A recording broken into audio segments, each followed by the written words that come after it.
When the clock strikes 8:30, babe, time to head for Chris's house. Will the song make it to the next round? Oh no. Pot of thunder. Let's pot tonight. Come on, baby, let's pot tonight. Woo! Oh, yeah. Welcome to Pot of Thunder, the recognized symbol of excellence in rock and roll podcasting, brought to you by Blue Microphones. They look great. They sound even better. Yeah. Slow down, Andy. Get to it. You hurt yourself. Yeah. Or you go to the glue factory. Still threats of the glue factory looming over me, but I think I'm going to make it. It's your buddy Andy, America's little brother. May I take this opportunity to praise your cool outfit? Oh, thank you. Do you like me too? I like Andy. Okay, thanks. That's good to know. Well, you know that guy. He's always here. Thank heavens, and he's here today.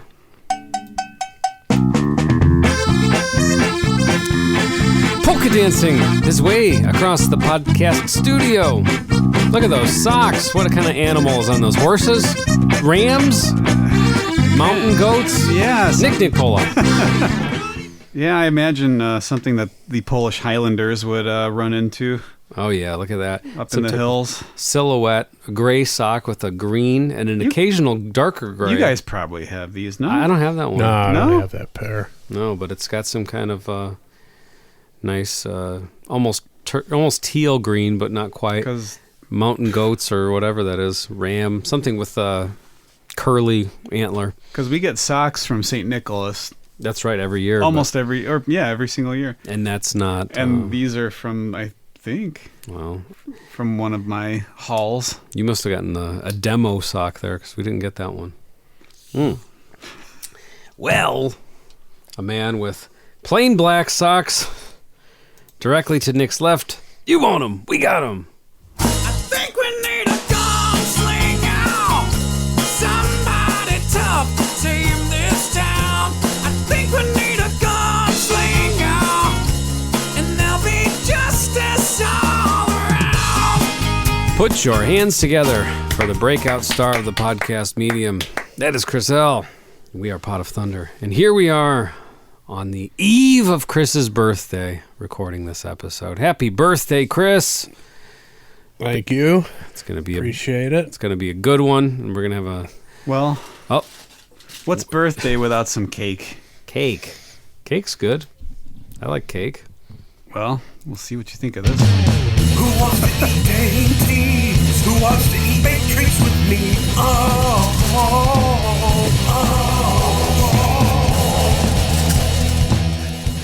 Now, you gave us a little... I don't want to say hint or clue, but Warning. a warning, I guess. Yeah, Yeah. a warning earlier in the day that there's something up with this treat that we have Did under he? the foil. Well, Yeah, he said. Chris said he used the word something about notorious. Chris said something about the water pie. Yeah. Well, some of the listeners were suggesting that would be a good one to bring back for this occasion. Well, Did they not like you? Why would they do that? what's to you? wrong with the water pie? Chris didn't like it. I'm just He saying. didn't try it. I thought you didn't like that one. No, I don't believe I even tried. Oh, it. okay. Never And mind. nor would I. Again. Okay, well maybe that's. I'm just thinking that you bashed it then. Okay. I might have bashed it without ever having tried it. I've been known to do that. Fair. With a lot of music. Okay. Slipknot being one of them. Well, I don't want us to rest on our laurels. Oh boy. I want us to worried. push forward and try to forge new frontiers Starting here. to get a little too old for that shit, but I'll summon up the energy one more time. So, Chris's birthday.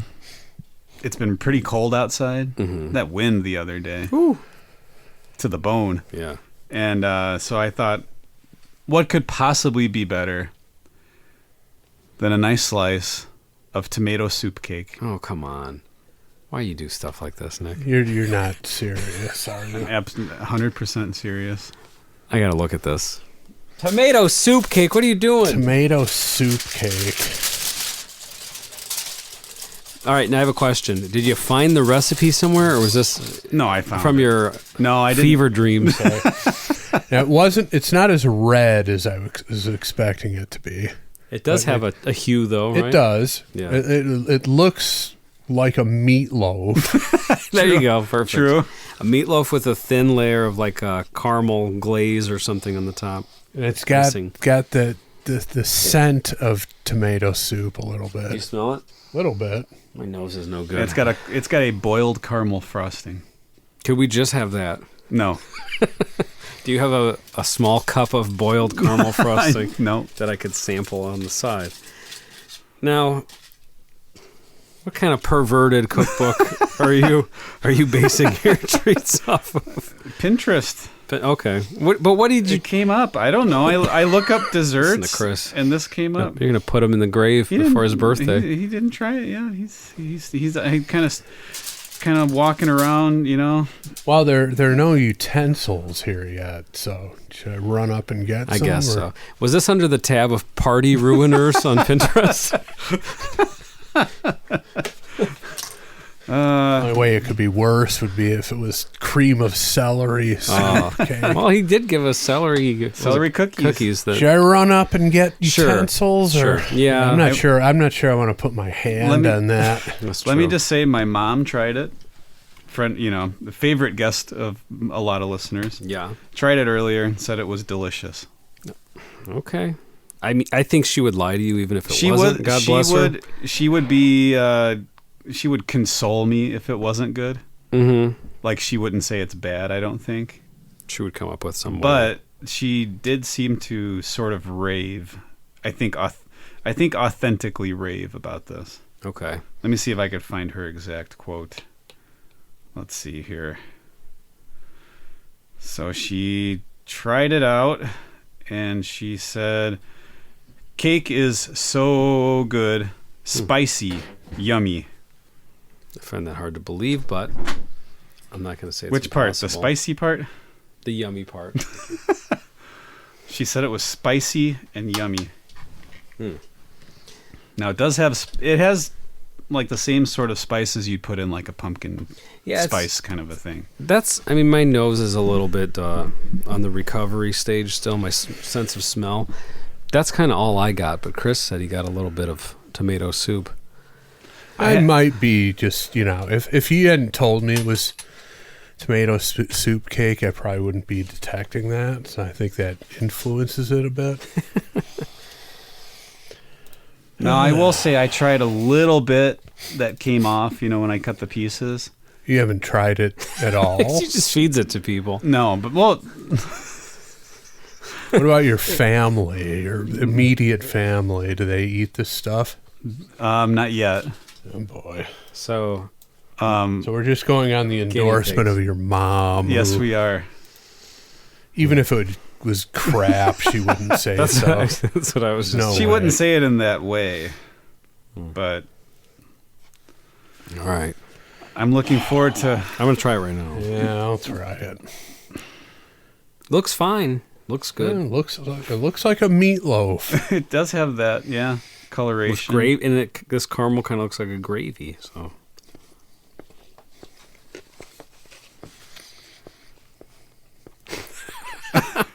Andy, what do you think? It's good. you know what? I have nothing bad to say about it. Really? I had a clip ready and everything. What would you have said if it wasn't good, or what would you have played? Oh, I was going to say to tell the Pinterest recipe provider. Ah, you're full of shit. Fuck you. However, But no, I guess not. It's got kind of a what was I going to say? A bit of a carrot cake Yeah, flavor Okay. to it. that's good. well, I have some left at home, so this is getting me excited. Well, of course you do, because nobody's lining up to eat it. Tomato cake. Tomato soup Tomato cake soup cake, yeah. All right, well, pleasantly surprised, Nick. in the soup, wow. if you will. You guys are in the soup. I can't taste any. If you just said, "Hey, I made this pumpkin cake or whatever, some kind of spice cake." It's a spice cake essentially. If you said that, I'd be like, "Oh, cool, good." It has a full. It's like you're creaming the butter and the sugar together, sure, and then I forget what the next one was, but it's something else that's like a typical, like, or just an egg, I think, goes in there, right? So you're mixing that up. Yeah. Then you pour in a whole can of condensed tomato soup. a whole can. A whole can. See, that was my next guess. I was going to say, what is it, like The entire a little can. tablespoon or No. something? It's a whole damn can. Condensed. Oh man, you don't add the. Not a can full of water. Water. Either. No. Jeez. Okay. No. Well, I'm pleasantly surprised in the reaction. So Yeah. I only had one bite so far because I was nervous there was going to be some kind of aftertaste. Chris has one bite left. Yeah, Chris is tearing it up. He's hungry. He likes it. All right. Well, that's Yeah, good. it's pretty good. Yeah. I must admit. If you saw that on a menu, you would never try Oh it. no. But when it's the only game in town. yeah, and you have headphones stuck to you and you can't leave the room, really, then why not? All right. Well, thank you, Nick. All right. That was a pleasant surprise, as we said. Oh, but what's going on? It's my turn to go back to the listener submission list. Oh, it's going to get ugly. It's going to get Good. so ugly. I hope so. Speaking of which, do you want me to talk about that incident that I Oh, yeah, stumbled across Please do. earlier today?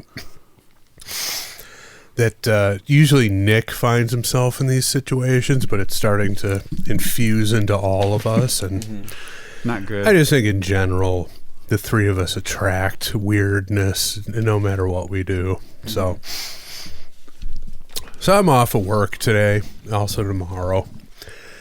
So I go to the post office because I had to mail something out to a listener. I won't say what or who because the package might not arrive by the time this episode goes live. But going to the post office here in Munster, you're familiar with that, Oh, yeah. right, Andy? Yep. Nick, have you ever been there? Is that over by Butterfingers? Yes. Correct. I don't know if I've ever been in it, but sure, I know where you're talking. All right, so this, December 1st, you're thinking could be holiday rush over there. It could be packed. Yeah. You never know what to expect, but whatever. Not working today. Not worried about it really. So basically, when you walk in, there's like an island in the middle of the floor, Okay. and then the service desk behind it. Mm-hmm. You're supposed to go to the right of the island to get in line to deal with the service people. So as I'm walking up to the door, this guy gets out of a car, like right as I'm walking past it, okay? He gets out of the passenger side of the door, like big Chevy Blazer or whatever. Mm-hmm. Couple things were funny. One is as he's getting out of the car, I could hear his wife or, the woman he was with who was in the driver's seat barking at him to make sure he got a few books of stamps. Mm-hmm. Okay. But anyway, the best part about it is this guy is rocking a fur coat. Okay. You don't man. see it much anymore. You don't see it much on anyone, let alone a dude. About what age would you say this guy? He was probably about my age. Okay. 50s, early 50s, mid 50s. Wow, fur coat. I'm gonna be in my late 50s soon. Anyway, now when I say fur coat, it was more like jacket length. It wasn't like all the way down to his ankles, but it's still it was a fur. Okay. It still gets points. Right. It's a striking look. It's a controversial look nowadays. Mm-hmm. But anyway, so this guy, we're basically walking up to the door in tandem, and I just kind of slowed down my gait a little bit. I'm like, I'm not going to hold the door open for this guy, and he's probably not going to do the same for me, so just let him go. Okay. Yep. So he gets to the door before me, walks in, heads immediately to the left and goes straight up to the counter. Now, there's nobody else in line, so it wasn't that big of a deal. But he went against the protocol. He did go against the protocol, but I was behind him anyway, so I went to the right, and I was, next person up. He goes right up to the counter, and I'm not really looking. I'm checking my phone and just waiting to be called up there. Mm-hmm. So, but I could hear what was going on. So he goes up there, and apparently he wanted to mail some sort of book. Okay. And I don't know what this was all about, but he just goes up there. He's like, I'm just showing you the book. This is what I want to ship out, and that's all I'm going to say about it. And that's what this guy says. Okay. No destination. Well, Nothing. Yeah, I don't know. That's what. And then the lady behind the counter pipes up and says, "Sir, you're going to have to step over to that island I talked about, where And like people you have to package it. You right? have to package it, and you have to. She said, like, you have to do something extra because they're exposed staples here, and you have to cover those up." And the guy goes, "No, I don't. It was mailed to me this way, so I'm just going to mail it to somebody else this way." And the lady goes, "I'm sorry, sir. You have to cover up those staples, blah, blah, blah." And that's when things got really chippy. He was, what did he say at that point? He just said,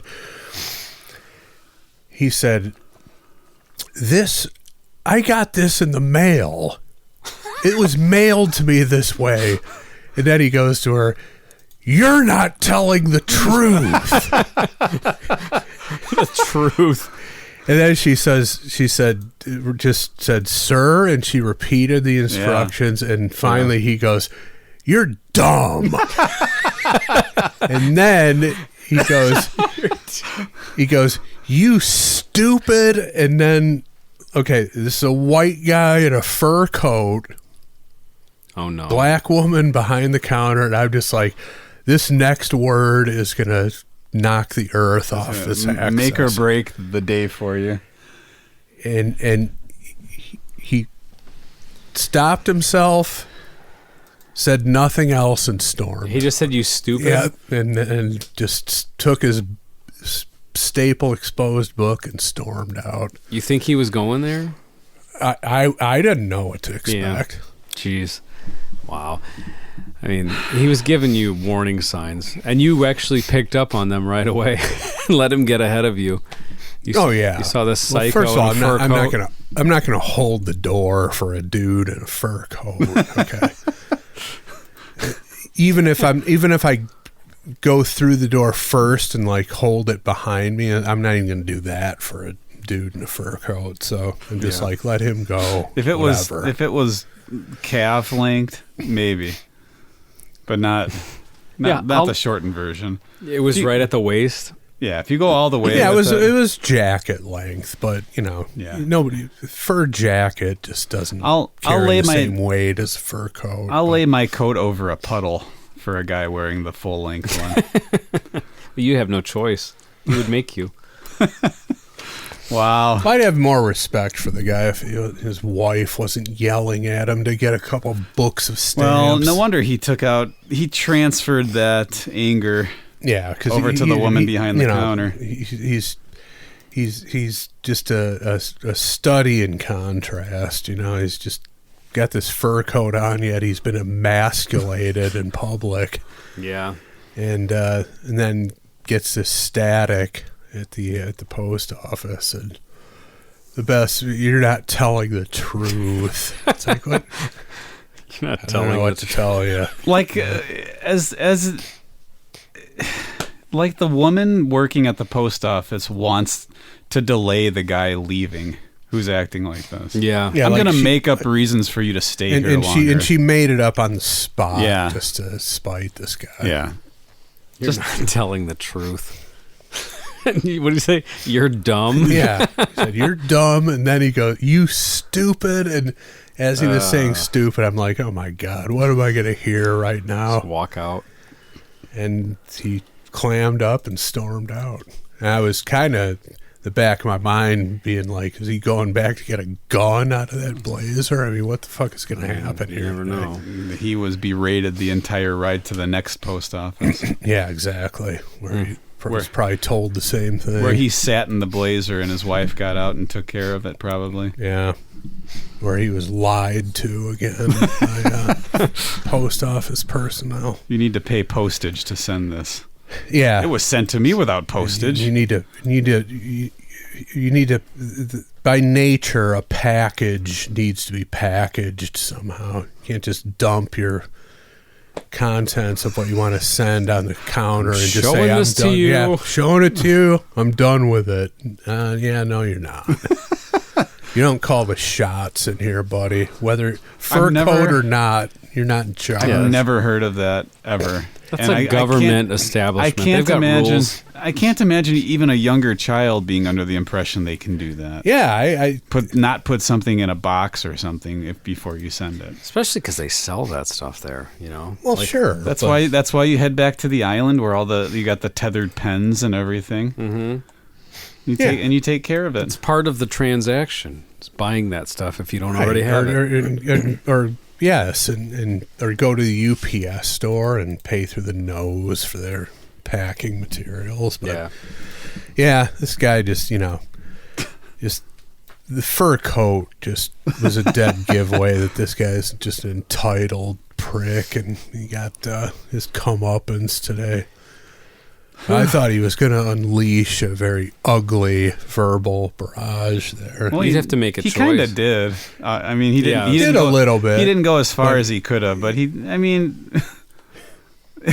right. He called her dumb and stupid, and there was basically accused her of being a liar. About what? I'd have no idea. There was no sly use of implication by this guy. No, the guy's a clod. I mean, strutting around in a fur coat on a Thursday afternoon. I mean, who is this guy?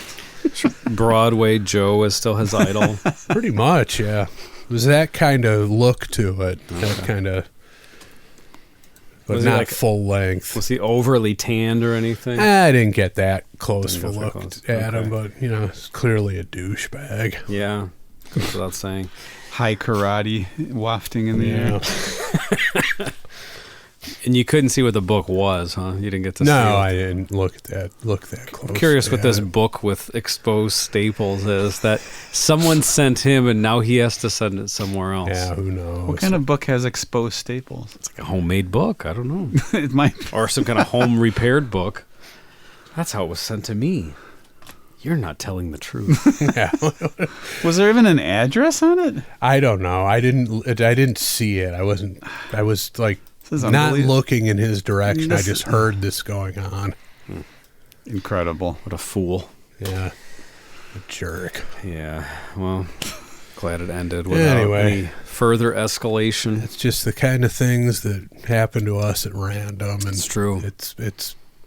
It's us. We attract this sort of thing. That's something. You just walk into the middle of it, minding our own business. Somehow we put it out into the universe and it comes back to us. Trying to do a solid for a listener, and this is what I get embroiled in.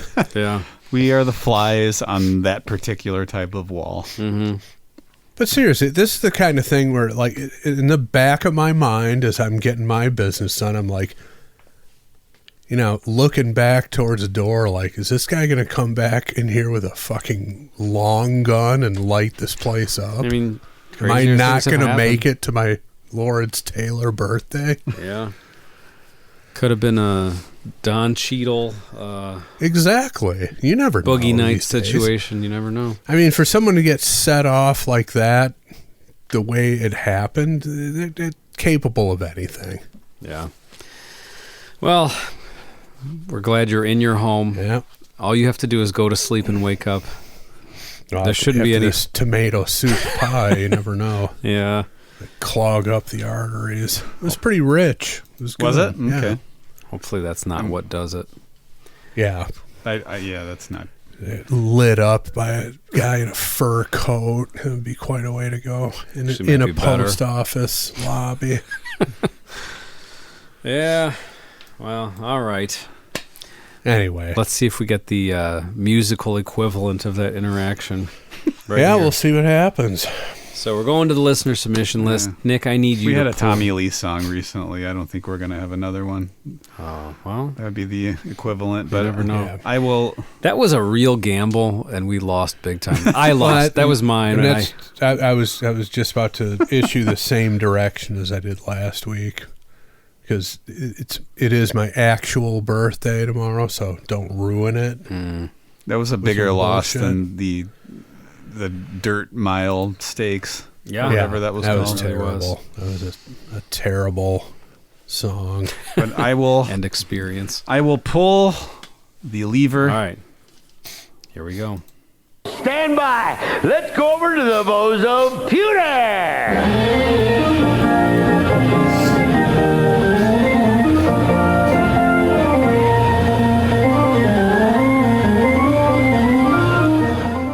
Okay. What do we got here? Whoopsie. Let me click down here. Our number today is, oh, it's pretty high up there. Excuse me. 3679. There's no year. And I have to say, this would ruin Chris's birthday. Yeah, I can't have it. That's In, not in happening. a fun way or just no? No, there is no fun There's no way fun to way. ruin someone's birthday. What are you talking But I mean- about? In a fun way.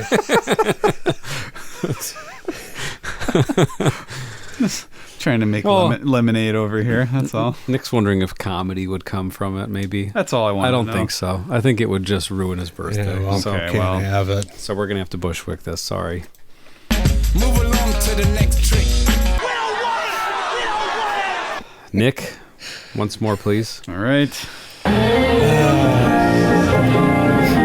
Would it ruin it in a fun way? What does that even mean?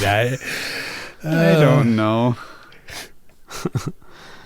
All right. Our next pick is 2172. Oof. I might not make it to then. I think you got it in you. Be about 190. Yeah. Well, you know, people are living longer now. That's true. They might stumble upon that all-purpose wonder drug any day now. Can you imagine, like, No. not to be so morbid or anything, but like things would just start falling off, just breaking down. If there was a way to keep your vital organs going, like your eyes, nothing would work anymore. No. Your teeth would be gone. Yeah. Your jaw would just fall off. There's Your no- ears would fall There's no off. quality of life there. No wonder people like watching Walking Dead so much. That's what it is. Yeah. Perverted fantasies of. Bunch of corn perverts out there. That's what it is. Oh, all right. Well, I'm gonna Bushwick. Oh, it. wow. I can't do it. It's not gonna work for me. Move along to the next trick. Now, are you going to invoke the Afro Man rule? What is Not that? the woman, Is that- not the woman battering musician, but Chris's friend.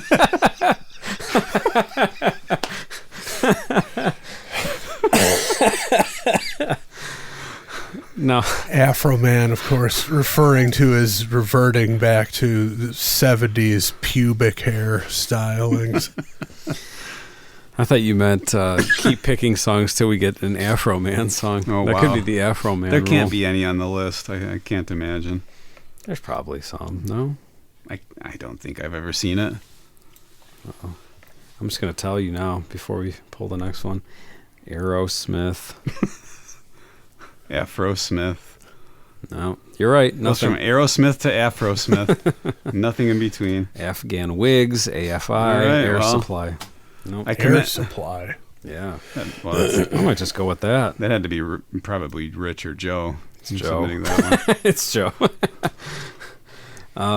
Okay, last pick. We'll see what happens. I don't know if I'm going to stick to the Chris Brown rule, but also in the interest of time, let's move it along here. Yeah, just do what you got to do. Look, All right. look for others in view on the list when you pull it up. All right, Nick. See what happens. Once more. Oh, okay. What happened? Sorry. Some of the tomato soup got on my hands. A little slippery. There's an exposed staple that gummed up the process a little bit. All right, well, I can tell you this. The number is 1880. Right. So that might maybe be helpful. yield us something for the other segment. That I people hate these clamor guys. for. God. Ooh, but do you want to do an episode on whoever these guys are? No, they're the worst. No, I'm kidding. Well, there's something interesting, but it's not Pope related, but it's Indiana related, Okay. showing how we're the best. What? Something in 1880 that happened that shows that Indiana's the best? Yeah. Okay. I'll just say it while Chris is looking for the other thing. February 2nd, 1880, the first electric streetlight is installed in Wabash, Indiana. I'll be damned. Oh, Look at that. So, Okay. immediately probably surrounded by mosquitoes Oh, yeah. as soon as it was fired up. That was probably a sensation in the Even in mosquito February. community. Yeah. Maybe not February. They couldn't believe it. The mosquitoes. Like, yep, let's get up out of the ground here and go by that light. Yeah, this is good. This is good news. Apparently there was a blizzard of 1880. Okay. One of those that was memorable. What did they say? Always around here is what, 67? Oh man, 67 is the That's the one right. that Wasn't everybody that talks that about. was the big one everybody talks about around here? Yeah. I don't. Chris, any luck with the, just Pope Leo the 13th was the Pope. What was that guy up to? Not a whole hell of a lot from what I can see. Eating tomato cakes? Yelling at post office personnel, Now, I calling wanna- them liars. Now I want to say yes. Okay, I looked up Pope Leo the 13th, and if Andy wants to play the music, I have. Well, off have you decided? Are you going to do this song, or I got a picking song. something else? I got something. Okay. So are we you're, hitting but it? You're dumping the third one too. Yeah. Shit. Someone has to tell me to hit it if I'm hitting it. Yeah, I'd say hit it. All right. Habemus Papam. Time for Pope stuff. Yeah, that Pope stuff. Here's some Pope stuff. Time for Pope stuff. All right, so I'm not reading this off of anything. I did look up something that I remember when I looked at the Wikipedia Wow. page for Pope Leo the 13th. Jesus. From memory. From memory, but I had to look up the year. 1896. It's on YouTube. The oldest video footage of a pope ever. Oh, okay. You got Pope Leo kind of meandering around. Pope Leo the 13th. That's all I know. That's all he's doing? Well, he's miming to Gangnam Style, which is quite surprising. Didn't know that was a cover by Psy all those years ago. I had no idea. No wonder it has so many hits. Yeah. I was going to say, yeah. Where's he at? Just walking around in Rome or whatever? Yeah, I think I'm assuming the first saint ever filmed as well is one of the. Actually, So he was a saint? actually, it says Pius X in 1914. That's a different video. That was the first saint ever filmed, according just to the. It might not be true, but according to the title of the video. But yes, I believe the oldest footage of any sort of pope video footage, Pope Leo the 13th. Oh, okay. That's be an damned. interesting tidbit. All right. Making the sound effects of Gangnam Style, but you don't get the audio. He's You in the just get horse video. barn, Whoop, whoop, whoop. strutting through a barn with With a, the horses in the. Isn't a part of waist-like the fur table. jacket on. part of the dance was some kind of horse riding, right? Isn't that? Yes, That's correct. Okay. I wouldn't mind doing an episode on that song at some point. I wouldn't either, I'm to just be saying. honest with you. Yeah. I'm a fan of that. Oh. I'm gonna go ahead and say I'm a fan of that song. Really? I am. That would have to be a video watch along. Yeah. though. Just Psy is a riveting visual performer. Is he still active? I mean, I don't know if he's been. I know putting he's come anything out else. with other stuff, but I don't know how recently. Well, nothing's going to top Gangnam No, Style. but he'll still get millions of views no matter what he puts Well, out. sure. So he might as well. Right. All right. Well, So what did you end up doing? Something else on the list that was in view of the last selection, or what you? nah. You know what I'm doing today? I'm going commercial. I'm going for commercial success with this episode. All right, going for a strategic move. Yes. Something we rarely do on Yeah. here. Something that might please the audience. Something that might please the audience. So, without any further ado, let's turn the microphone over to the one, the only Chris Jericho. All right, Harold. This one's called Lux Æterna, Oh my! 72 seasons, Oh by the my! band. Metallica. All right. Why not? Yeah. Just Oh, came out. Okay, all right. Just came out. People are talking about it. I've not heard it yet, other than watching our friend Tom Howell posting an Right. Instagram video of him playing it. But I that's heard all it. I've heard. I've heard it a couple of times. I have not heard it. So Metallica's all the rage again because their tickets are on sale. Yeah, they're doing Interesting. the Thursday, Saturday things in each city. 2 different set lists. Thursday, each Saturday, show. Friday, Sunday. I think it's Friday, Sunday. Oh, is it? I think so. Okay. Whatever Either it way. is. But yeah, they've got dates in 2024 already Yeah. on sale. Yeah. It's great. Like summer 2024. Like it's all of next year. But it's not, like you said, it's probably like a weekend. And then is there a week or two off? And then there's another Could weekend be. in I another didn't city. look closely at the dates, but I mean, it looked like there were about a dozen weekends booked Over the in the course of- States, but it might be every weekend if you throw in Europe and whatnot. But Yeah. Well, it looks like they've decided this is how we're going to tour, and Metallica can do that. Absolutely. Why would they go to the grindstone like they've had in the past at their age? They don't have to. Yeah. And tickets, you had to buy both days in each city. Right. Oh, you had to? Yeah. You On at the outset, The then pre-sale or they're whatever, going to yeah. put individual nights on sale with whatever's left after. Yeah. But if you wanted in when tickets went for sale yesterday, you had to buy both days in each city. It was a Yeah. package deal. And the interesting part, which most people listening probably know, but in case you don't, they said we're not playing any of the same songs either night. Right. And the opening bands are going to be different both And, nights. and So it's a total. Pantera's on a. And Pantera's Some one, of them. and then there are 2 opening bands each night. Yeah. Pantera's one of the opening bands on the first night, and then the absolutely dreadful. It's Pantera and Wolfgang Van Halen. Oh yeah, Mammoth. Yeah. okay, right. So that's a right. pretty good- Oh, that's a great. Yeah, That's a Yeah. good show. That's the one to go to. you would think. Yeah, And then the other night, it's Chris. the absolutely dreadful 5 Finger Death Punch, and then one other band that I don't recognize. Ice Nine Kills, who I've not heard. Yeah, I but don't know. I've heard of. Yeah. But yeah. I mean, And, 5 Finger Death Punch is the bottom of the barrel. They might be worse than Disturbed. That bad. They're that bad. They're just. I can't abide them at all. They're just terrible. Somehow I've avoided hearing Oh. pretty much anything from them other than what you've told me or maybe sent. I think what's the cover that they did? Bad Company. Bad Company. I definitely watched that video because With you talked the about it. jingoistic Yeah. military. Yeah. Get out of here Yeah. with that. Just pandering nonsense.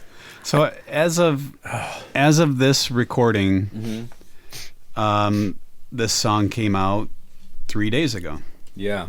So just for historical documentation on when we're doing this episode. Now, is this one of their super long songs? No, Or- it's like 3 minutes. It's 3:25. Oh, good. That was part of my decision. And Right. and we just did Pope stuff. Mm-hmm. I didn't know what Lux Æterna was, what it meant. Looked it up. Was speaking with a listener about it. Then I went and looked it up. It's the communion antiphon for a Roman Catholic requiem mass. So a mass or a mass for the dead. Habemus Papa. I mean, and it's Latin Okay. And It's a mass for the dead. That's what it is. It's Like a funeral mass? it's like a piece of music, like a hymn that would be done during the communion section of that part of that type of mass, apparently. Jeez. Okay. And I'll admit I didn't know that.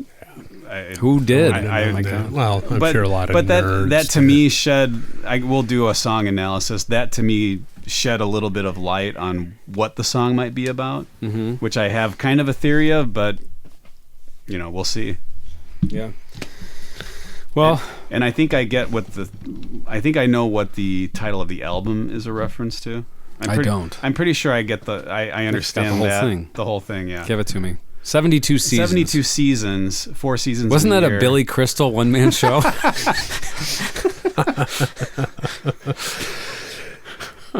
And in honor of that, Lars will be wearing a Mets cap throughout the tour. And not shaving. Right.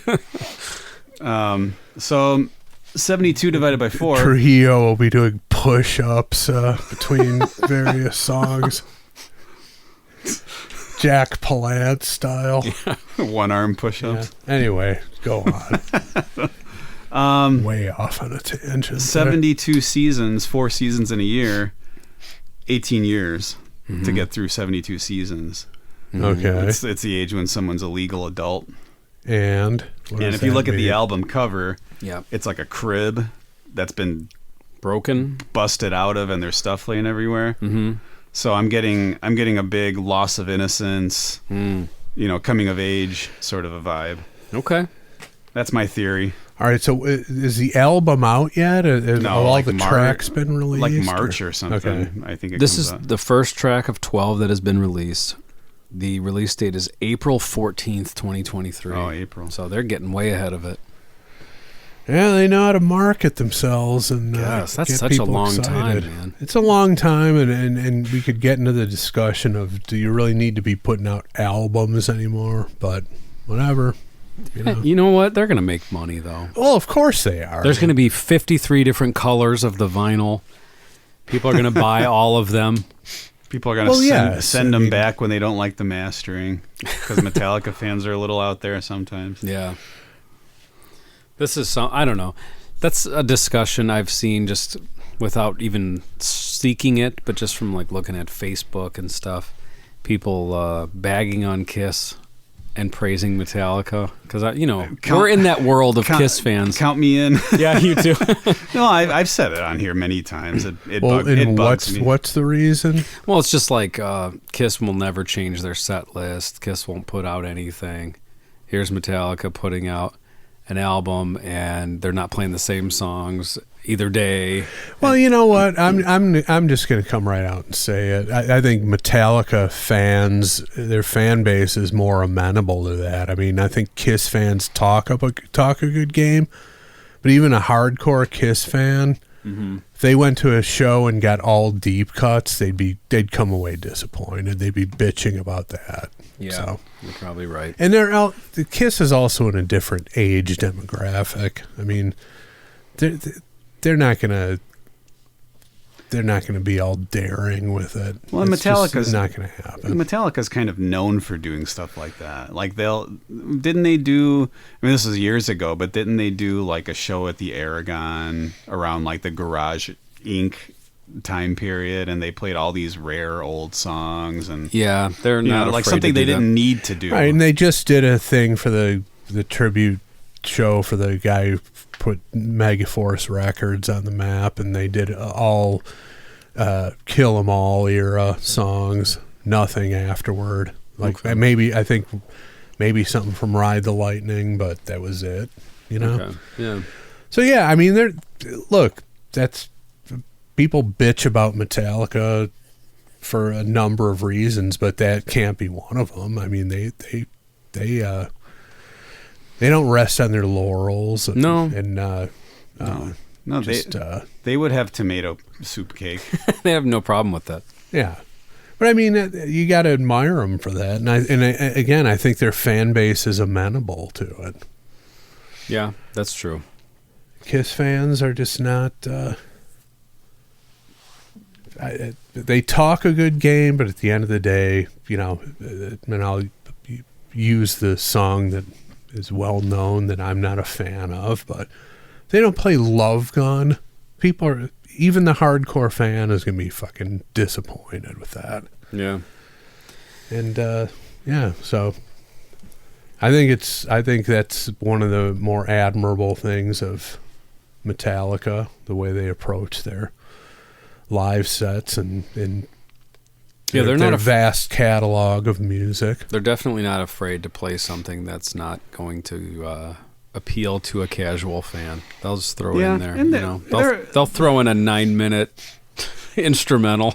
And like there are bands that I don't like, but I will respect that they do that. Mm-hmm. Like Pearl Jam. I was will just about bust to out, say. Springsteen will bust out a random song in his 3-hour set that maybe hardly anybody in the audience knows. Yeah. So I respect that. Mm-hmm. Keeps things fresh, I guess. Exciting. I don't know. Yeah, I mean, and I get like it that Kiss is a multimedia theatrical production. Everybody is now, man. But you know, go see a local band and they've got videos and shit that are playing during their like that's everybody now. Right, and that was one of the things, and speaking of Metallica, that when Hetfield got in that pyro accident, it's because, you know, they tend to have the pyro and the visuals choreographed with the set, and if it's mixed up, that's just extra work. But by the same token, it's like, you know, if the band can mix it up, so can the fucking pyro guy and the visual guy. Just put in the extra work. Yeah, exactly. Just get the right. But that was the thing. That was the thing. Like, one of the things that bands would say is like, well, we can't really mix it up that much because we've got this choreography and we've got cues and this and that going on, and we can't really mix it up. It's like, well, you can do whatever you want. You just don't want to put in the work. Yeah. And you also want to appeal to the casual fan because you know that's where the money is. Yeah, which that's admirable too, I guess. It's business, but don't say you can't do it because of some reason that you have no control over. When you absolutely have control over it, you can do whatever the hell you want. I've been on a Kiss cruise. I went on one. One and done is fine with me, but by all accounts, even the sail away shows, they don't go all deep through the whole set. They're busting out the crowd favorites and leaving the rest for the likes of like Bruce Kulick and whoever else wants to play all those super deep cuts from the non-makeup era. But even on the sail away shows, for people who paid big money to be among that exclusive audience, they're still playing Rock and Roll All Night and Love Gun and the sail away set, and because they know that's what people want to hear. Yeah. All right. Well, Nick said he listened to it, right? You said that? Yeah, I think I heard it twice so far. Chris? Not heard it. Is there a music video? Or is there just it's a performance video, but there is something. I don't know if it's necessarily worth bringing up though. No, I was just curious if they went that far, if they Yeah. just did the thing where it's like the lyrics or a logo or something. No, but- it's a performance video. okay, they went all out. Yeah. They're ready. Yeah. 5 months before release. I think I read that this was a COVID album, Oh, geez. Okay, so it was written during which lockdown. every band should have, and if you don't, maybe throw. Well, we maybe couldn't throw, write it during Maybe throw COVID. it in, throw in the towel. Yeah. I don't know. Yeah. Nah, that's Well, you should at least come out of COVID with a shitload of material, Yeah, whether or not you... I don't know if that's what Metallica means, that we put the material together and then we're recording it, or if they were recording it during the pandemic or whatever. But yeah, I mean, if you got nothing else to do, just write. And then I guess that's how you would end up going in the face of that. Well, you don't really need to put out albums anymore. Well, we had 2 years to write material, so we're going to put it out. And that's on the other side of the coin. It's like there's no physical limitations of how much music you could fit on a disc or on a vinyl set, or if you got to put out a double album or a triple album. It's all you're going to stream it all on Spotify. Generally, the hardcore fans are going to, like you said, pop the vinyl set and whatnot. But But on the other side of that coin, it's like if I've got 35 songs, I'll put them out, I'll dump them all out on Spotify. See what Why happens. not? Yeah. I mean, I'm pretty sure that's why the Red Hot Chili Peppers had 2 double albums, quote unquote, this year, is because they had all that shit that they wrote when they couldn't do anything. You know, they couldn't go anywhere. So they're like, let's just put it all out. Pretty much exactly what you just said. That's the other side of the coin. Yeah. It's like, but you know, is any of it any good? And that's really up to the listener, obviously. But well, I heard an interview with Anthony, and he said, you mean Mike Patton? yeah.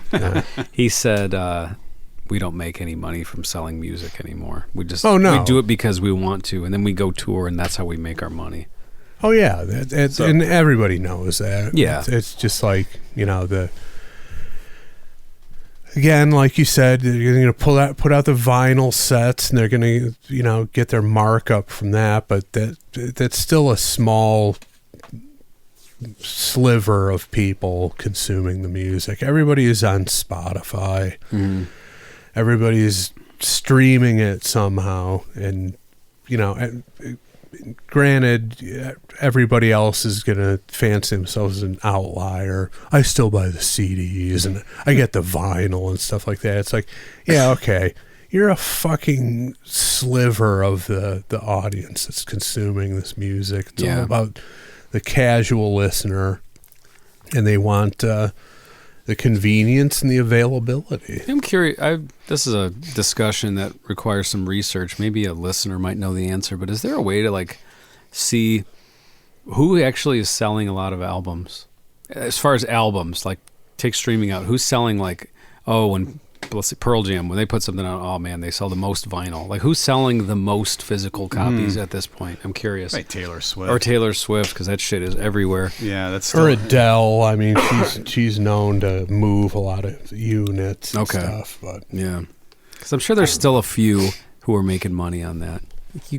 For some reason, you walk into Walgreens, they've got Taylor Swift albums. I mean, at the counter, you want some peanut M&Ms and a Taylor Swift. She's the last artist who, is sold everywhere. Yeah. That I can tell. Whoever her manager is, my God. They're working overtime. Yeah, absolutely. Did somebody submit this or no? Was this no, not okay, yet. I was just wondering. Metallica was in sight of one of the other ones. I was like, I wonder if that new song's on. No, great idea. Yeah. So, I fully support this idea of covering this song. Yeah, why not? Oh, we should probably get at it because we're probably 2 hours into the episode already. We're about an hour, I think. Yeah, running our yaps. Nobody's interested in that. Well, this is a double episode today. Oh, there you go. Yeah, this was a COVID episode. Yeah, we wrote this a couple years ago. We don't make any money off this podcast. We just dump all our horse shit out there about guys in fur coats. Lambasting postal employees and whatnot, tomato soup cake, that sort of thing. Yeah. All right. Well, let's take a quick break. We'll be right back. It's Metallica's brand new song, Lux Æterna.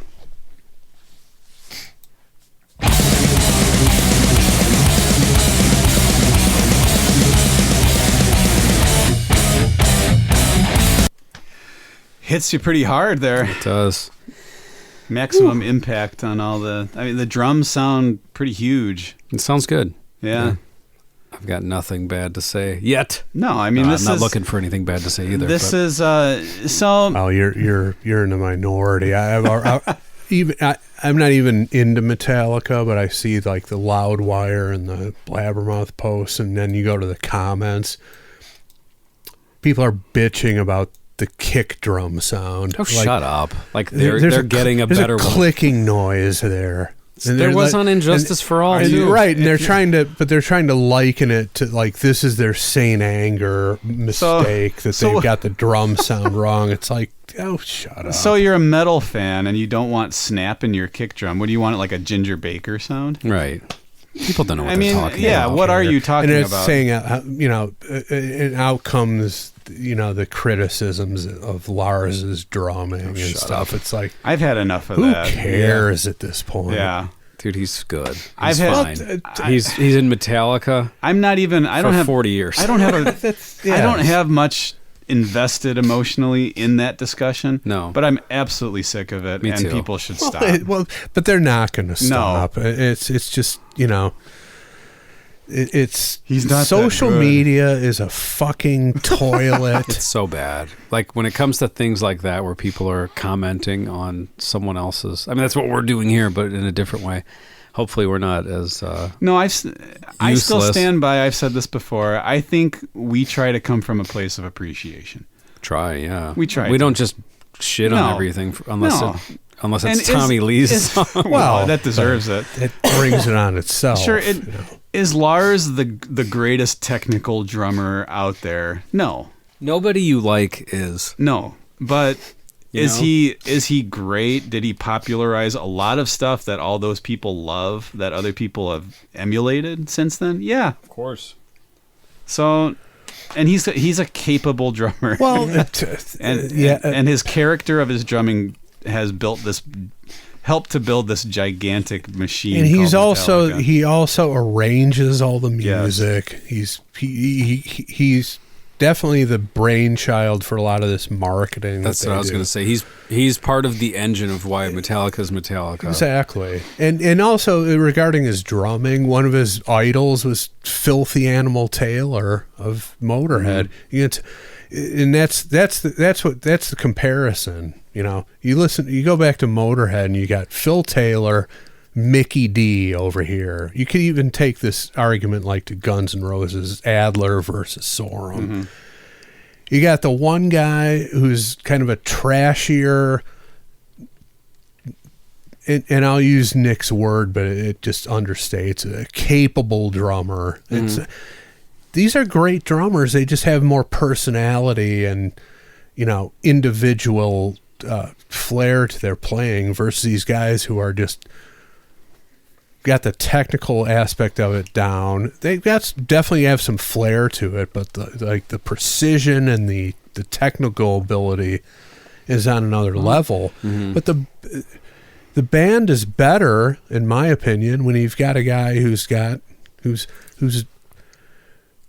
not like the ultra musician on the planet, who you can tell is like pushing to the limits of their ability and getting great results from it. Every star in music is a star because of attributes other than their ability to play music. or in addition to, I would say, yeah. In addition to, but almost no one cares. Like, okay, you could pick like an Yngwie or someone, or Satriani. That would go against what I just said. But other than that, But these guys can Yeah. play, but they're not the absolute best person on earth at playing. There are guys who can play like Yngwie, but they don't wear the frilly shirts. They don't. Right. They don't have the stage moves or the bravado. Yeah, that's what people care about. Oh, but Yngwie and Satriani also aren't filling football stadiums too. around the globe and booked out 2 years in advance. So there you okay? go. Yeah. Why people like these guys is for something other than being the absolute best person on earth at the instrument. That's not what people like. It's And not if that's what you're people looking like. for, stop commenting on, stop using that as your argument. And people on are social still media. salty over the whole Napster thing. Lars was right on the money with all that shit. Yeah. The guy, he should be lauded as a visionary. Mm-hmm. But you got these broke motherfuckers still bitching about him. That's true. And he should be He should be consulted for, the future of technology. he should be held up as a visionary. Yeah. He was spot on with that shit. Yeah.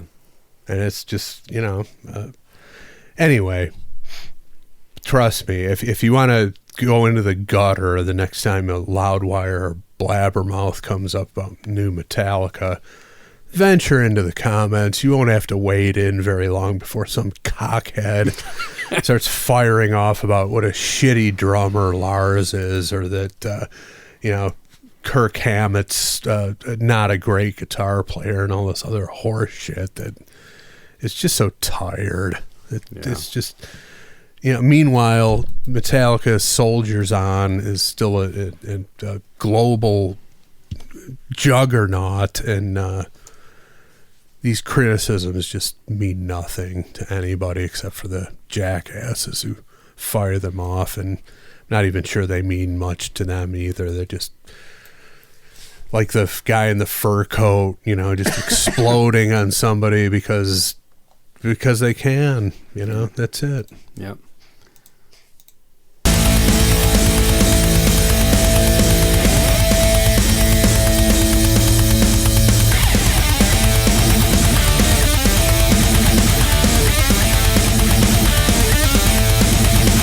Now, that riff, I was trying to think when I first heard it, like, it sounds like another Metallica riff, pretty similar. Mm-hmm. And then just earlier today, I saw on YouTube someone released a video where they took the instrumental of this and they added the vocals of Hit the Lights. Similar? And I was like, yeah, I think that was the song I was trying to think of.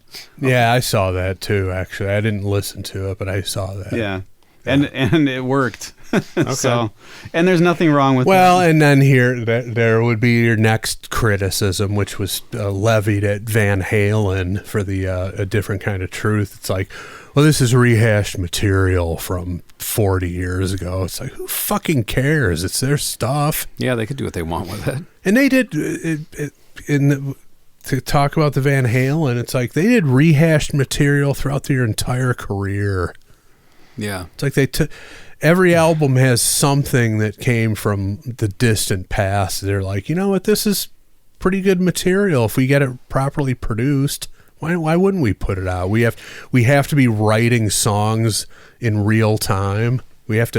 Every album has to have just brand new songs we're writing now. Fuck that. And why would that be a valid criteria to just let something go into oblivion? Is that, we didn't write it? It's not a valid we didn't criteria. write it in the past 6 months. It's criticism fired off by people who've never done shit in their lives and have nothing they've created nothing of value, nothing that anybody wants, and they don't know how it works.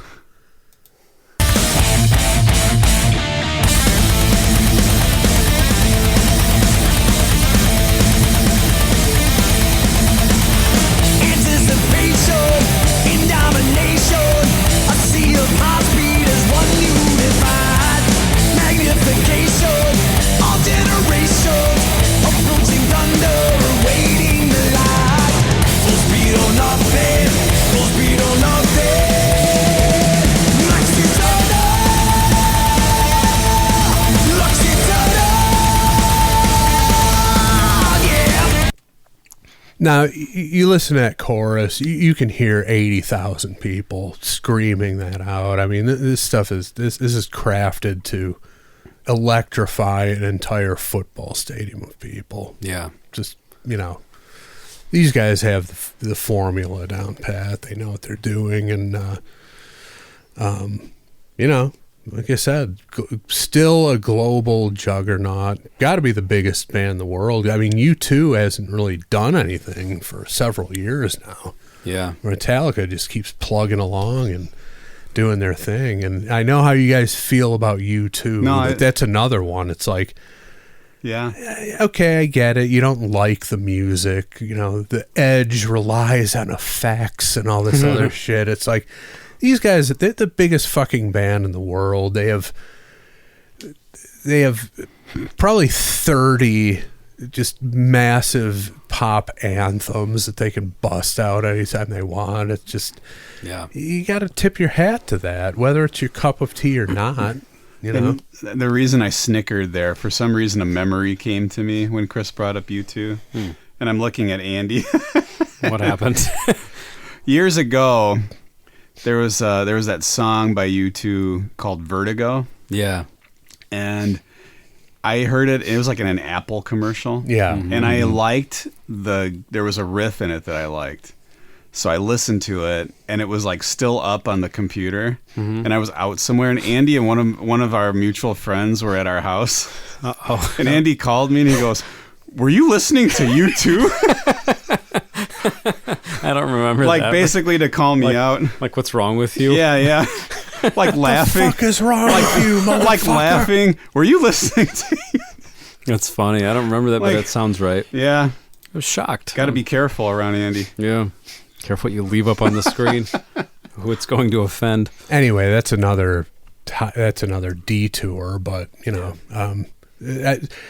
listening to that chorus, I'm just like, I can already hear stadiums around the world, everybody in that stadium singing that at the top of their lungs. Yeah. And that's how you engage a stadium audience. Yeah. Now, And that's what they're going to do when they do their thing.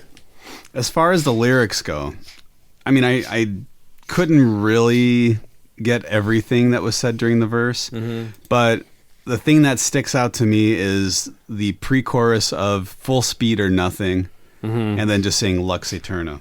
Yeah. So I'm thinking, okay, putting that together with the album cover, the title of the album, I'm getting like a full sort of theme of the song, and I'm getting like it's not a new theme, especially in metal music. Yeah. But basically, rushing to your grave.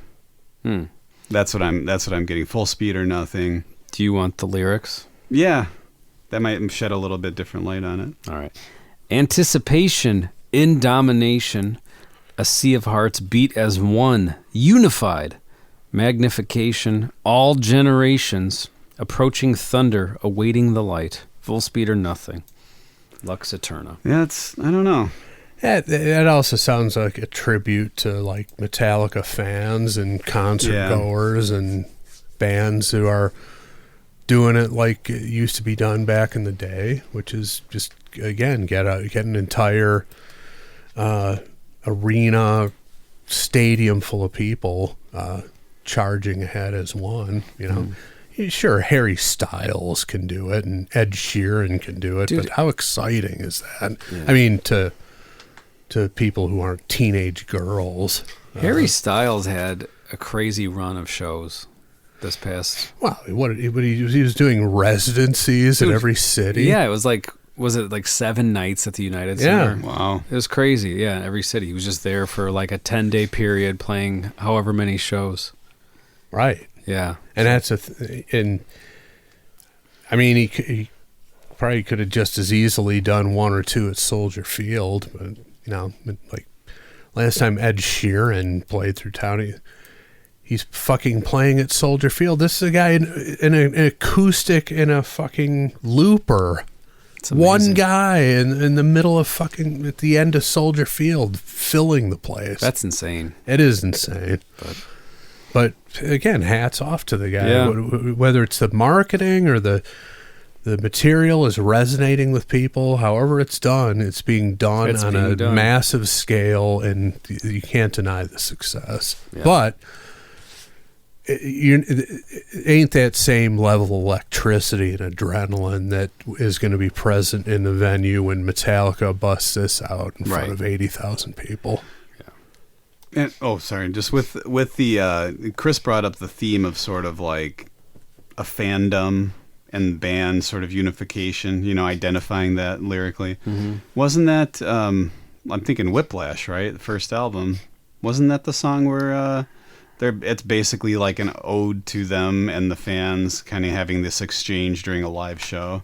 Yeah. So Could be. So it's not. I'm not super familiar with Metallica material. It's been a while since I've heard the old, the early Metallica Kill 'Em All album or anything. But if I'm not mistaken, that theme has been there from the beginning. I mean, which is kind of interesting because at that point they're building a fan base. Yeah. At this point they've got it. enormous fan base and they're still holding on to it. So holding on to that sentiment all these years later is a kind of a nice full circle. Yeah, and there's more than enough precedent for that type of song. I mean, you bring back Motorhead again, We Are the Road Crew, just songs about being in a band and being one with the audience and creating a unified experience in concert is a tried and true subject of songwriting.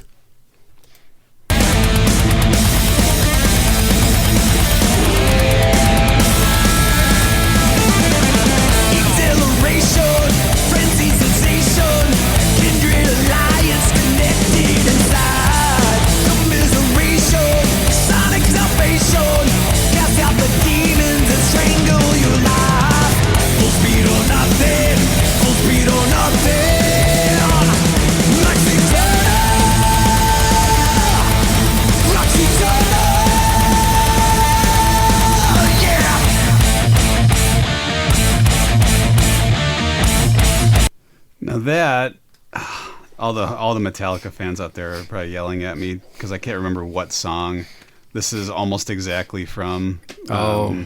Dun, dun, dun, dun, dun, dun, dun, dun, dun. Four Horsemen, right? Or no? You're asking. I the wrong apologize. I can't think of what it is. I can't place it. But again, nothing wrong with that. No. You know, like it's guy. me It's what they do. when you hear stories of like Tony Iommi or James Hetfield, and they're like, yeah, we were getting ready for an album, and I had about 1,000 riffs that I wrote, and I kind of had to sift through all of them to see what I'm going to use. Like, how do you do that? Yeah. It's like that makes me think like just throw it all away and start over. I Yeah. mean, you know, like it's a daunting task. It has to be. Like we're making an album, and we have this overabundance of just these moments that we can base the song on. That's like that's intense. I would not want to be in that position. Yeah, but when that's your gig and that you're in the biggest band in the world, you have the time to sort through that because that's all you have to do. That's all you have to do. But I like the Paul Stanley approach where if he's writing, back in the day, if he was writing 7 songs for an album, he probably came in with 9 that are completed, and he's like, here you go. And I don't have 42. Well, let's be honest. The other thing is probably exaggerated. Yeah. Just puffed up for whatever reason, but nobody has 1,000 distinct riffs. I mean, granted, you listen to Tony Iommi's stuff over the course of his career, and it's just like, how does he keep coming up with them? But still, there's a finite number there, and just 1,000 is definitely an exaggeration. It's a fishtail that you're just looking to wind people up. And I feel like that's every album. You hear the same stories with every album, and I feel like it's almost all lies when people talk about the writing process. well, it's either all lies or as you would, if it's true, 95% of it is crap, and you're not going to use it. Yeah. And it's up to the producer or the other guys in the band to find some value in it. But, I could sit here and, if I had nothing to do for 4 hours, I could come up with probably 100 3-note riffs. And say, I got 100 riffs written today, man. Yeah, okay. 95 of them are shit. So, but I don't know. Yeah, even if you have 50 of them, after a while, it's got to hurt your head. Yeah. Yeah, but you know what? This is what these guys do. I mean, I was actually thinking about this the other day because I was having a conversation about music, and I was thinking back to when I was like actively doing it. Granted, I worked in restaurants or in Guitar Center for a while to keep the lights on, but all we had to do was rehearse, and we would rehearse 4 hours at a time, 5 nights a week. Mm-hmm. You're churning out a fair amount of material, and we're just a bunch of scumbags that nobody hears about. You're Metallica. That's all you have to do. Yeah. It's possible. It's different for them. And again, the biggest band on the planet, they have the bandwidth to do whatever that is they need to do. Mm-hmm. Lux Æterna!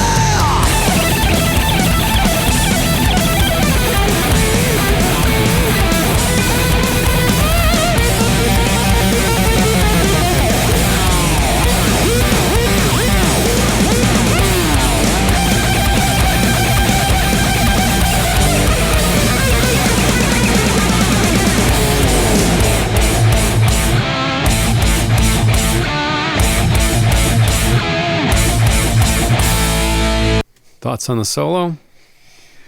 I think it definitely harkens back. I mean, they've been doing this for a few albums where they're making, it seems, a conscious effort to recapture the early sort of sound that they had, which great, you know. So that to me had the sound of like a solo that you would have heard on like their cover of The Prince or something like that. That's a good one. Yeah. I mean, that's, in my opinion, that's like the classic Kirk Hammett face melter solo would be that one. Yeah, it's got elements of all that. It's got, I don't know if people complain about this. I think sometimes they do. I like Kirk Hammett using the wah pedal.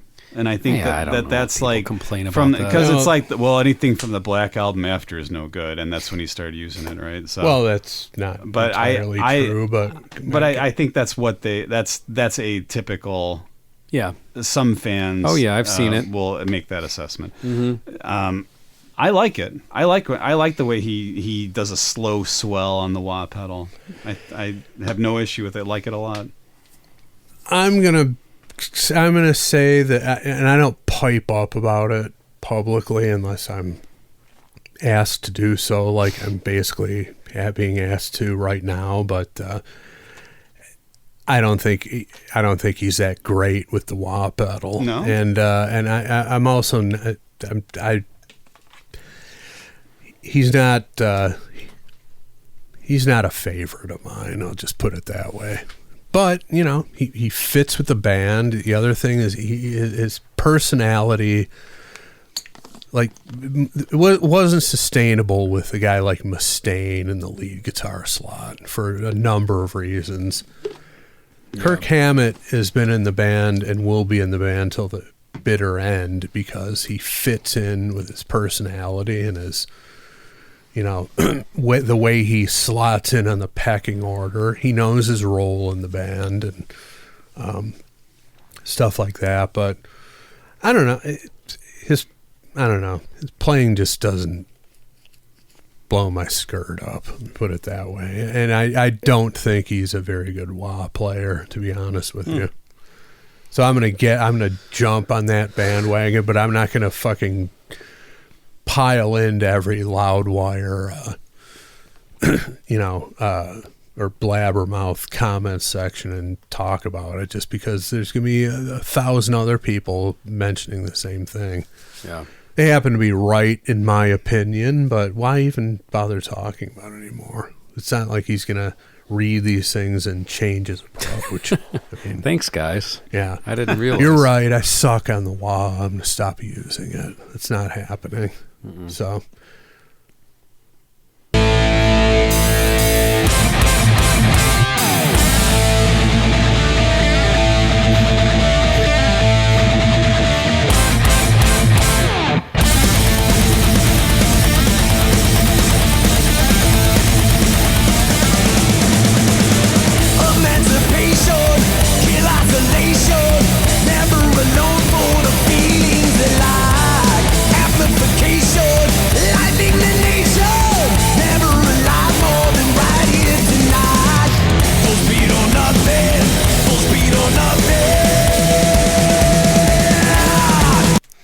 Do we know who produced this? Does the band produce it themselves? Does it say? I'll look it up. I see it's written by Hetfield Ulrich, but let's see.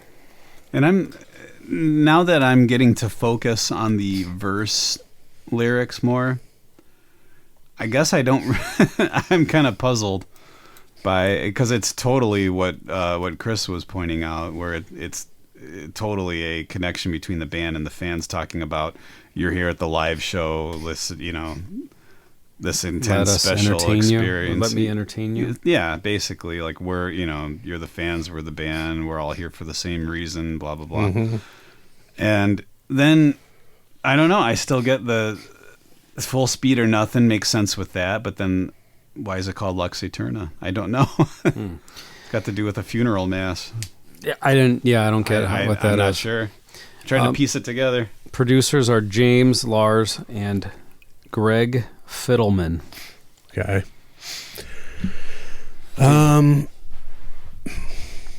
Yeah. So, look, it's the chorus is huge.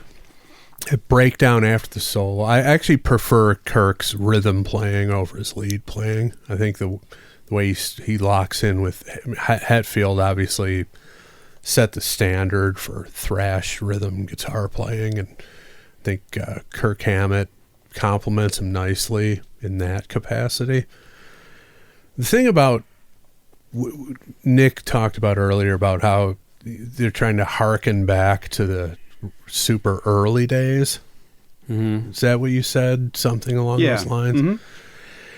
I still think just the overall production, and I think the overall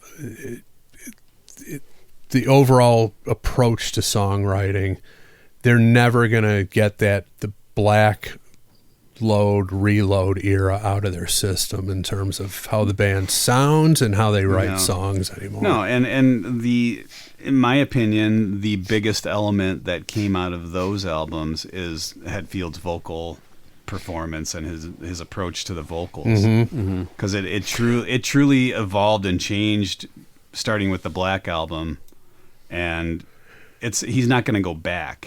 No, and they also started writing hooks and arranging songs in a more cohesive, concise fashion, and quite frankly, appealing to the type of basic that Black Album Load Reload essentially gave rise to bands like Disturbed and Five Finger Death Punch and Avenged Sevenfold and all this stuff. Nickelback, you could even trace back to that.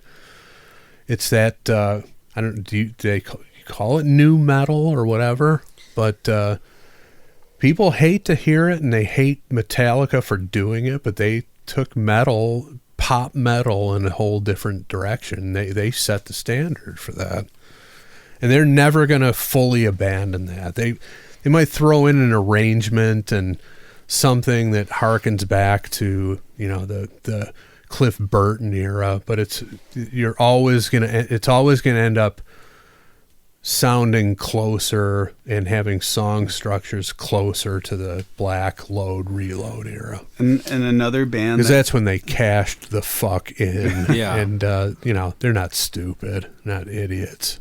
And another band that comes to mind that I would say it's a very similar sort of a evolution would be Def Leppard.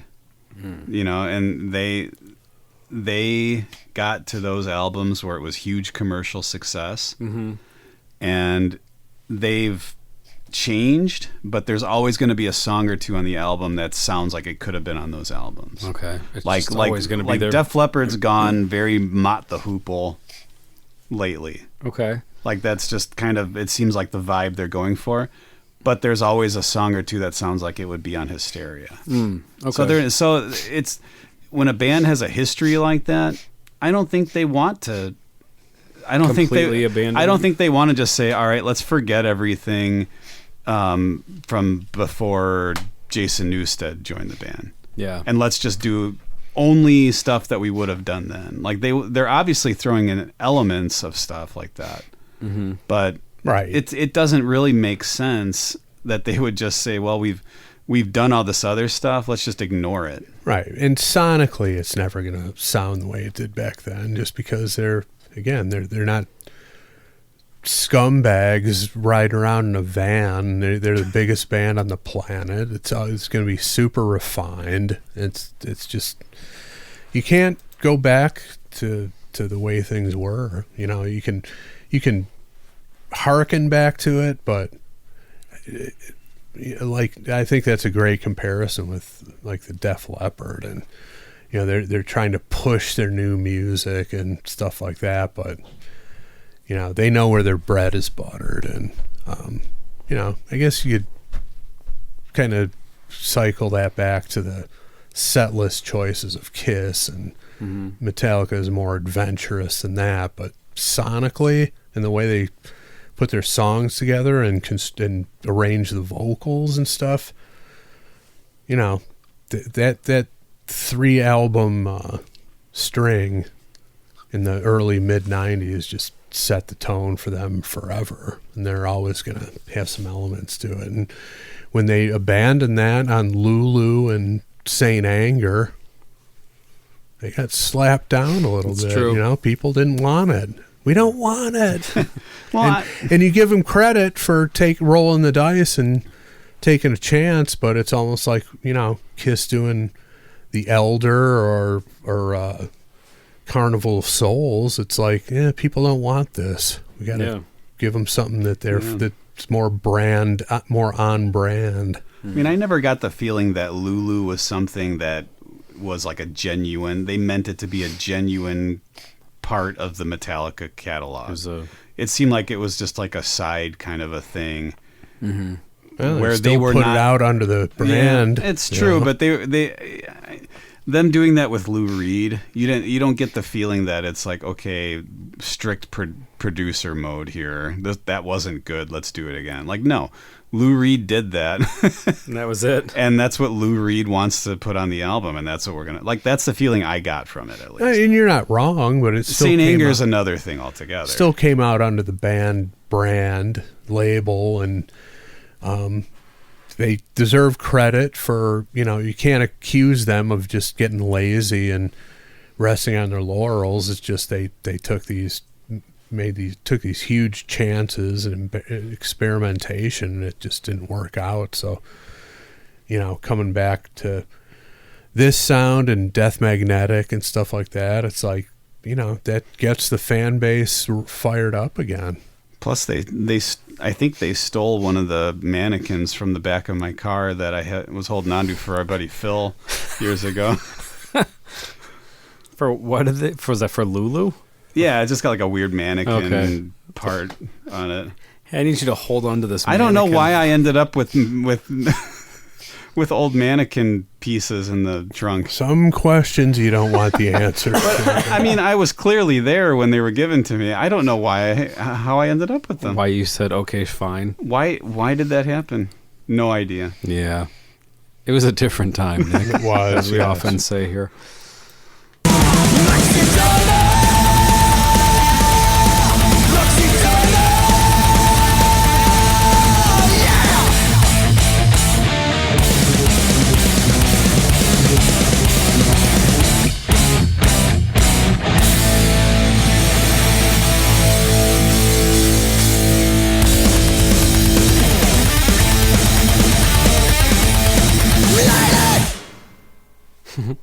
I like the ending. Yeah. Light it. Almost a false ending. Yeah. Light it. All right. That was it. Lux Æterna came to me from... Good idea. Thank you. To pull this one. Yeah, why not? I was going to say came to me from the listener submission list, but that didn't happen. But listeners were not quick enough. No, they weren't. I looked. I'm surprised, actually. Yeah, I thought someone would have put it there. I would have thought first day someone would have sent it in. Oh, well. Well, I'm going to vote first, and I'm going to give it a Sweet Surrender. It's Sweet Surrender.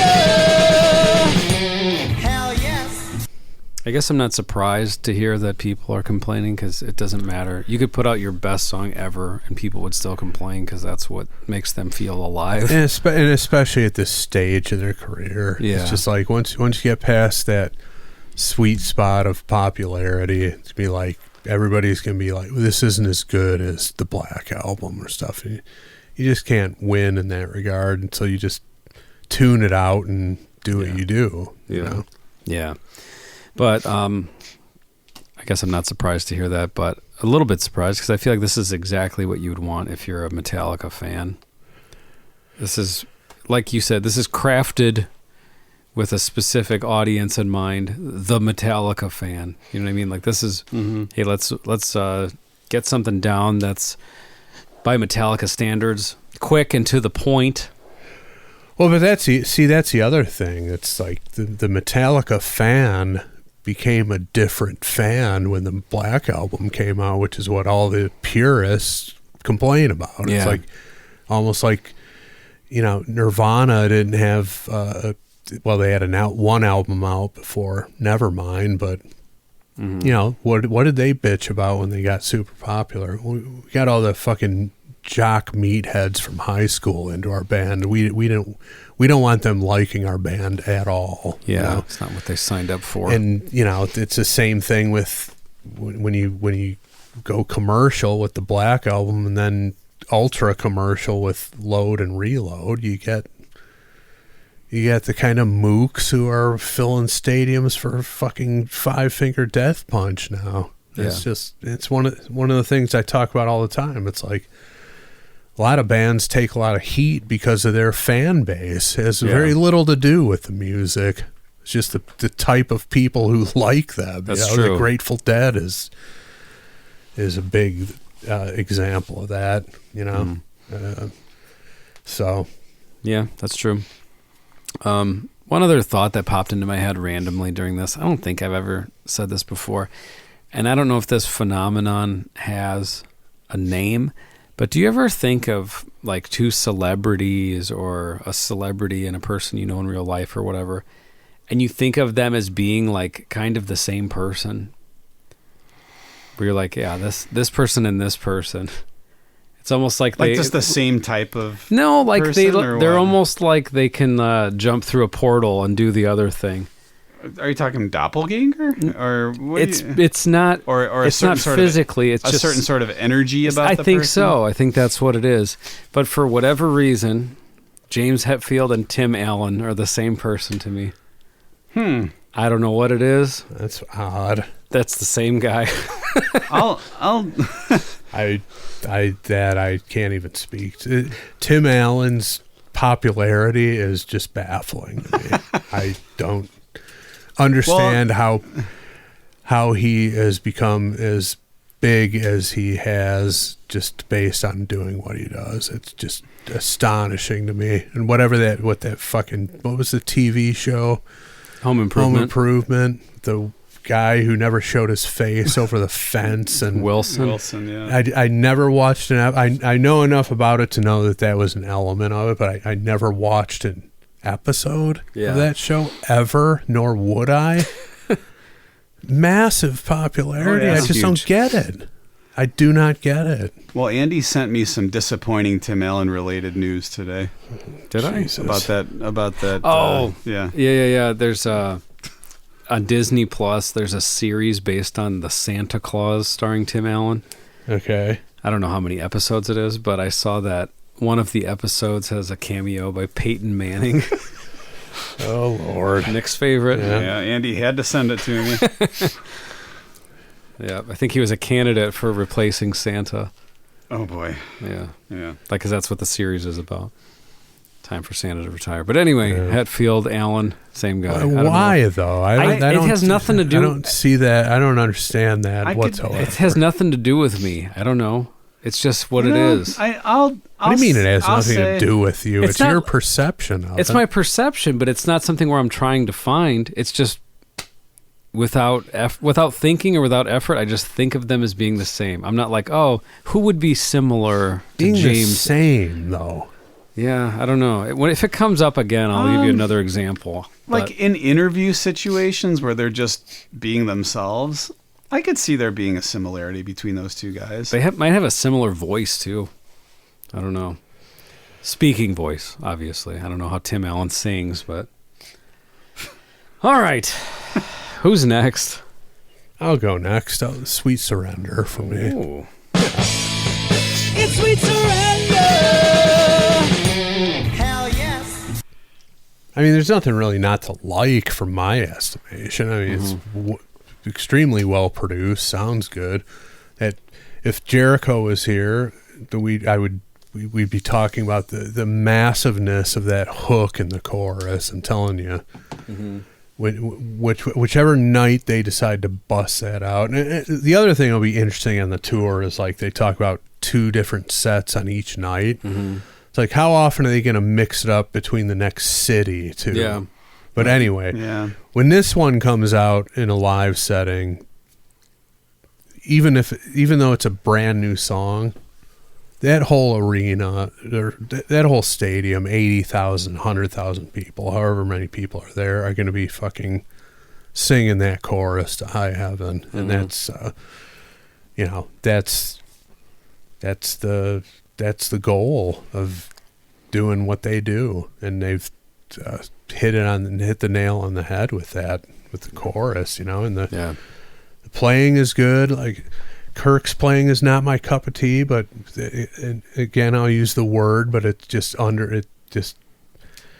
undermines everything. It's not the right word, but people know what you mean by it. But capable, of course, he is, and it fits the music, and they work well together, and it's you're probably never gonna please the Kill 'Em All, Ride the Lightning, Master of Puppets crew. You're never going back to that level because they're never gonna be that hungry, and they're never gonna be that raw again. Yet tight. The people who came on board for Black, Load, and Reload have got to be fucking over the moon about this song. It's right in the wheelhouse of people who like Metallica for that era. Cool. Nick? Sweet Surrender. All right.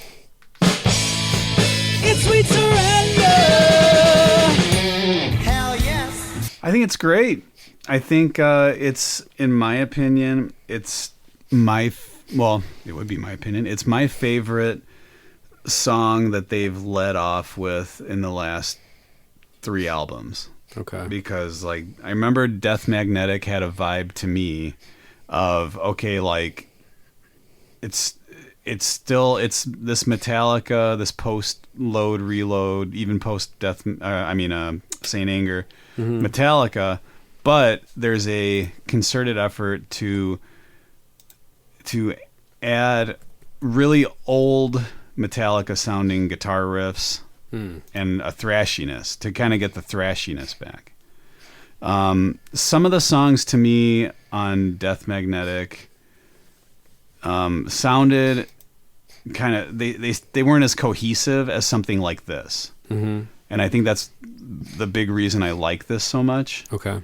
Is because this is just a cohesive, it's not an epic, which is fine. Metallica's, they have some, they're great epic songs, of course, but there's just something about this that it's not overly complicated. It's direct. It gets to the point right away, and there aren't more than, I don't know, 3-4 main parts that I can pinpoint right now, and that's fine. Like, it doesn't. We don't need a proggy sort of arrangement for something. Well, like and this. again, it's in the wheelhouse of the Black, Load, Reload trifecta. It's heavy, and it's got some elements of the early stuff, but the songcraft is very refined and with an end goal in mind, which is to appeal to as many people as possible. And I think they got away from that a little bit. They got away from that a lot in some cases, but also, like, with the Death Magnetic, they're just like trying to appease those fans who want them to go all the way back to the Cliff Burton era, and that's just never going to happen for a multitude of reasons. And I think this song is a really great mixture. They took Hit the Lights and put the lyrics over it, and it fit. This is as good a mixture of the eras as you're ever going to get, I would say. Yeah, but it's always going to skew toward the mega popular stuff that they struck gold with in the 90s. Yeah, and that's I think primarily due to the fact that the James Hetfield's vocals went through this transformation, and he's been a super confident vocalist ever since. Yeah. So he's not going to back off of that. He's not going to try to go somewhere else with it. And I think it's really when I hear live Metallica, I'm not always a fan of the overall sound. I'm not always like a huge fan of just the way he's like the vocal sounds with. I'm not saying he's not like a great singer or anything. Just there's something there where it's like, yeah, it's raw, it's them playing, and that's great. And people in an age where people complain about backing tracks and tapes and things, but I'm not always hugely into it when I hear it. This song, it works, I think, perfectly.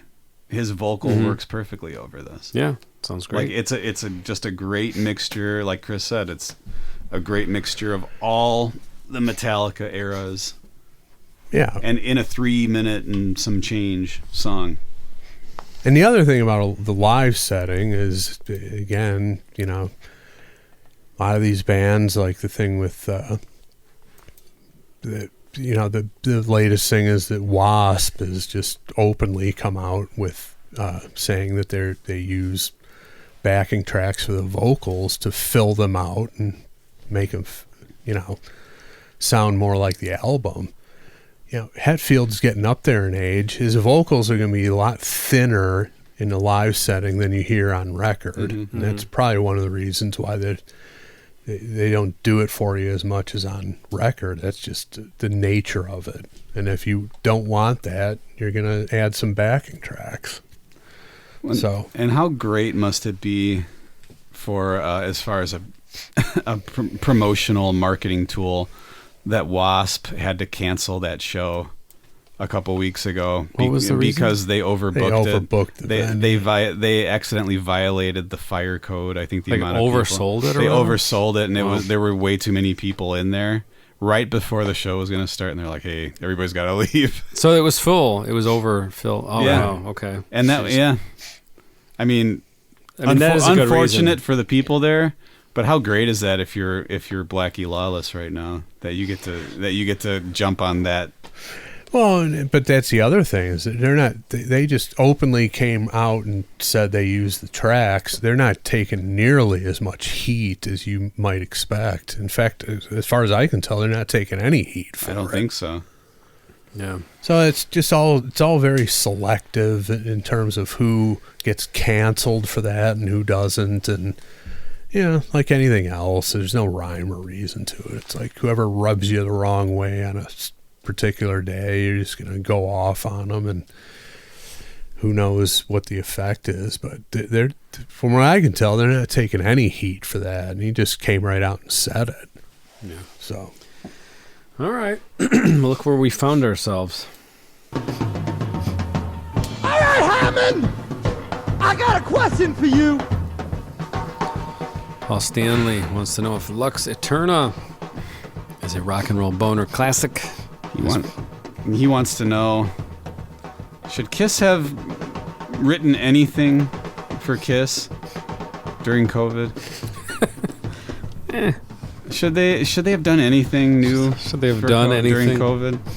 I'm sorry. I know I still love Kiss. I always will, but I don't know. Something bugs you that they did something nothing. bothers me about Kiss right now. Yeah. Something bothers me, well, and I think it's that. they're not just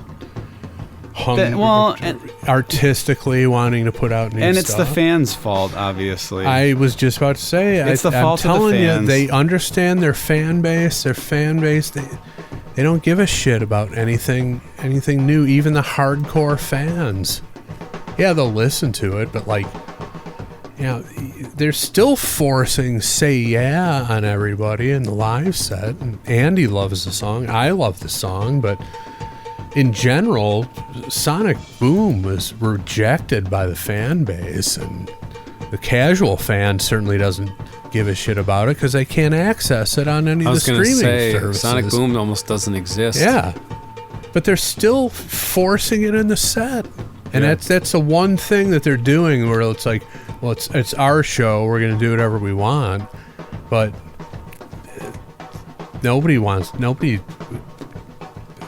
people would prefer to have something else in there, I would think, in general. Yeah. They understand their fan base, and their fan base is, they talk a good game. They're like a lot of people, like in political polls, where they talk a good game to pollsters, but when it comes to voting, they either don't show up or they do something totally different once they get in the voting booth. Yeah. Your hardcore fan went to a Kiss show, they didn't get Love Gun or Rock and Roll All Night, there'd be a fucking riot. Be throwing chairs at the stage. I'm sorry. What did Paul Stanley want to know? I think I interrupted. No, I got it out. If it was a Okay. rock and roll boner classic. If it is, I guess. The most current song we've ever discussed on the show. Yeah. By far. 10 years into it, we're finally getting with the program. I thought we should have done this when that AC/DC album came out, but whatever. We're doing it now. No, we don't have to do it all the time. this is But a it's good just call. But that's the other. Is anybody really excited about new AC/DC? I mean, it's first of all, I don't want to go down that road. all right. I'm one of those guys who's no Malcolm, no AC/DC, and I'm just going to be that tool who sticks his heels in over that. But I can't abide their cousin on rhythm guitar. It's over for me. Anyway, but no, this is a good decision, and whether it'll topple the I can't go for that episode in terms of downloads, I don't know. It's a tall order. I don't First of all, understand. there's no Tom That's- Total quotient. So. That's the problem we're having at this moment. Is that the episode where he talked about the seafood Yes. omelet? I think that has something to do with it. We discovered recently, far and away, our most popular episode ever. I don't get it. I'm happy that it is, but I don't know why. Yeah, like it's- 2 times more than the next closest. And it's relatively recent. I mean, the nature of our shows are like they're all based on songs. You can just go back. People see a song they like if they're just discovering the podcast over 10 years. They're going to go back and listen to those and still torched everything. By far. But anyway, Yeah. my vote's in. Nick? Yeah. Me too. What's the order? Nick, Chris, I'll go Andy? first, yeah. All right, we'll go that way. I'm going to give it a rock. I'm just going to say no boner to this one at this point.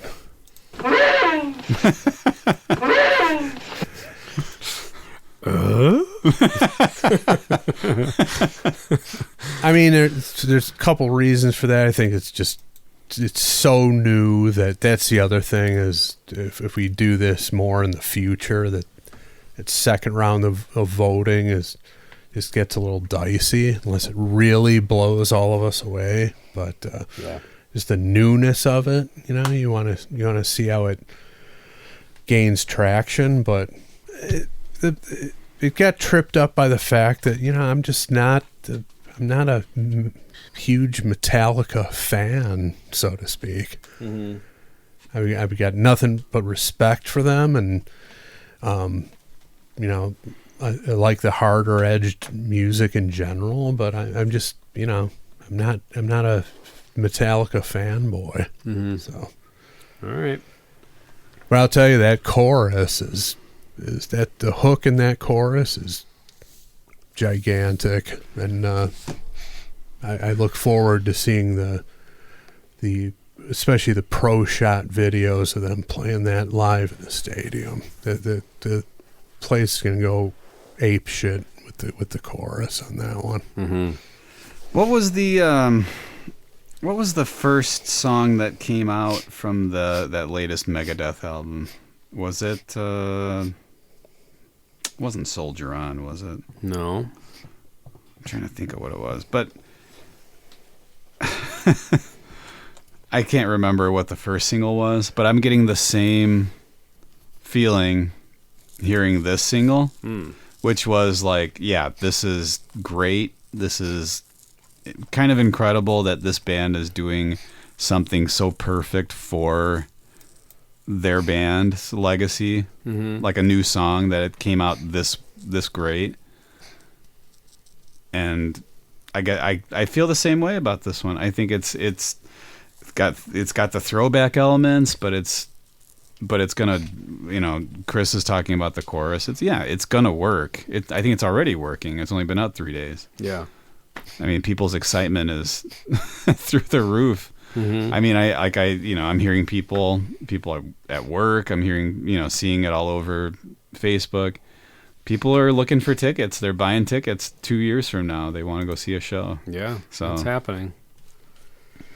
Yeah, and I can't think of what the Megadeth song was, but it was great too.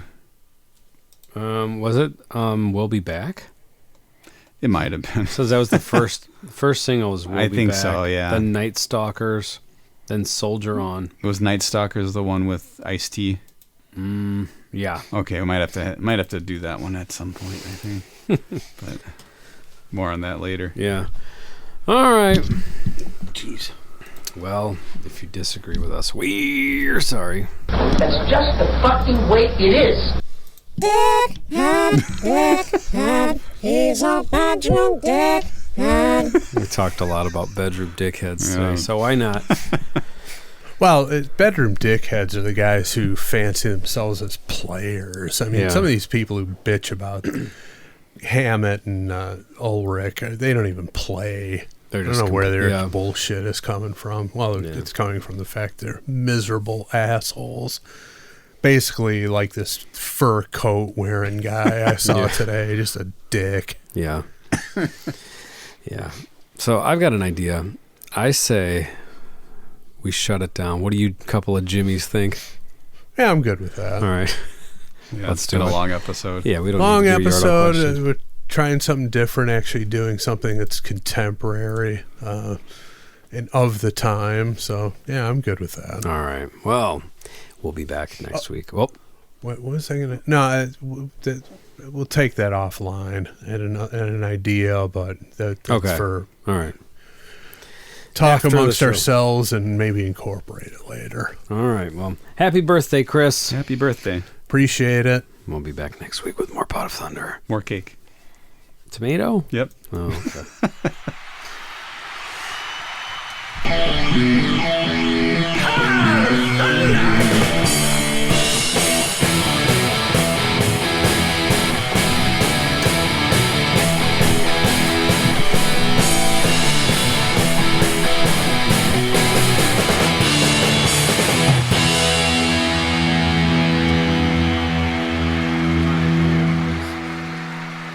Every episode of the next calendar year, 10 years.